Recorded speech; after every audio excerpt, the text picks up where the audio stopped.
სანამ გავაგრძელებ ვიდეოების ჩაწერას პირად გამოცდილებებზე, მანამდე გაგიზიარებთ ზოგადად რა არის ქსელური მარკეტინგის კომპანია, რადგან ვფიქრობ, ადამიანთა უმეტესობა ზუსტად ვერ ერკვევა მის განმარტებაში, რადგან ეს გონიათ ხოლმე ხშირად თაღლითური პირამიდა, რომელიც უნდობლობას იწვევს. ქსელური მარკეტინგი არის პროდუქციის ან მომსახურების ისეთი მეთოდი, როდესაც წარმოებლიდან საბოლოო მომხმარებლამდე მიწოდება დისტრიბუტორთა, ანუ კომპანიაში გაწევრიანებული ადამიანების მეშვეობით ხორციელდება.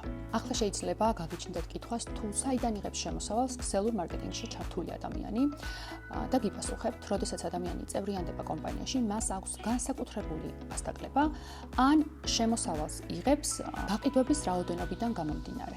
სიტყვა ქსელური გამომდინარეობს იქიდან, რომ თითოეულ გაწევრიანებულ წევრს აქვს შესაძლებლობა თავად მოიწვიოს ადამიანები თავის სტრუქტურაში, გააფართოვოს ქსელი და რაც უფრო მეტი იქნება პროდუქციის რეალიზაცია, ამით ბუნებრივია გაიზრდება იმ ადამიანის შემოსავალი, ვინც მოიწვია კომპანიაში ესა თუ ის ადამიანი.